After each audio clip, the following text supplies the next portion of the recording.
আসসালামু আলাইকুম।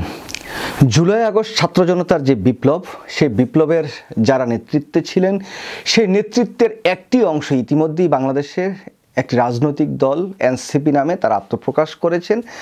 তারা তাদের রাজনৈতিক যে কার্যক্রম সেটা পরিচালনা করছেন। কিন্তু সংবাদপত্রে আরেকটি সংবাদ আসছে যে গণঅভ্যুত্থানের অংশগ্রহণকারী তরুণদের নিয়ে আসছে আরেকটি নতুন দল।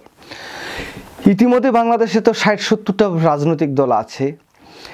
এই দলগুলো বাংলাদেশের সাধারণ জনগণের, আমার মতো সাধারণ জনগণের কতটুকু আশা আকাঙ্ক্ষার প্রতিফলন ঘটাতে পেরেছে সেটা জানি না। তবে নতুন দল এনসিপি এখনও সেরকম কোনো কার্যক্রম তারা করতে পারেনি, বা জনগণের প্রতি তাদের যে দায় দায়িত্ব কি, তাদের মিশন কি, সেগুলো সুস্পষ্টভাবে দিতে পারেনি। তার মধ্যেও আবার আরেকটি নতুন দল, এই দলে যারা অংশগ্রহণ করছেন তারা ওই গণ অভ্যুত্থানের যে সমন্বয়ক ছিলেন, সমন্বয়কদের একটি অংশ।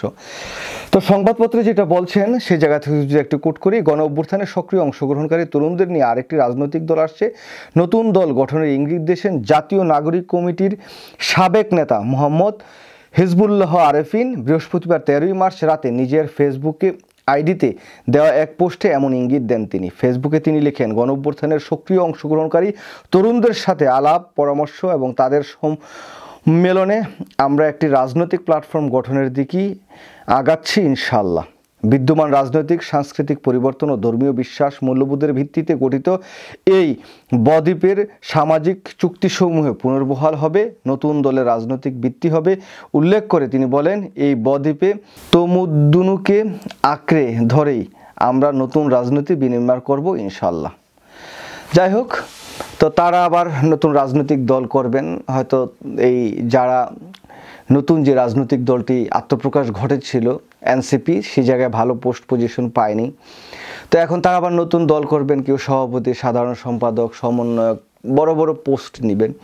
তো এই পোস্ট পজিশন নেওয়ার মাধ্যমে বাংলাদেশের জনগণের কি উন্নয়ন, কি অগ্রগতি, কি পরিবর্তন, সেটা আসলে আমি বুঝতে পারছি না। আর এই উন্নয়ন হবে বলে আমার কোনো ক্রমই মনেই হয় না। কারণ বাংলাদেশে যা দেখছি, এই যে অন্তর্বর্তীকালীন সরকার ডক্টর মোহাম্মদ ইউনূসের নেতৃত্বে 6টি সংস্কার কমিশন হলো, 160টির মতো প্রস্তাবনা আসছে, সকল দল প্রায় 60টার মতো 50টার মতো দলকে এইগুলো দিয়েছিল তাদের মতামত জানানোর জন্য।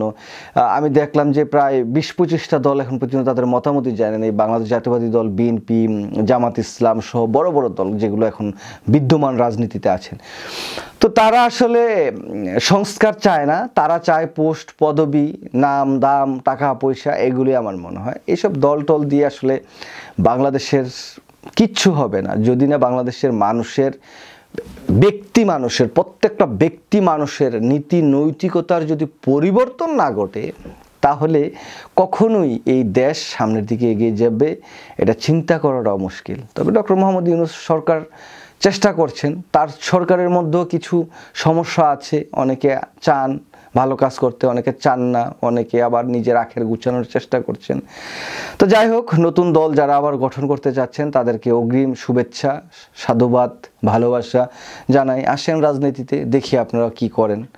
যাই হোক, সবাই ভালো থাকবেন। আল্লাহ হাফেজ, আসসালামু আলাইকুম।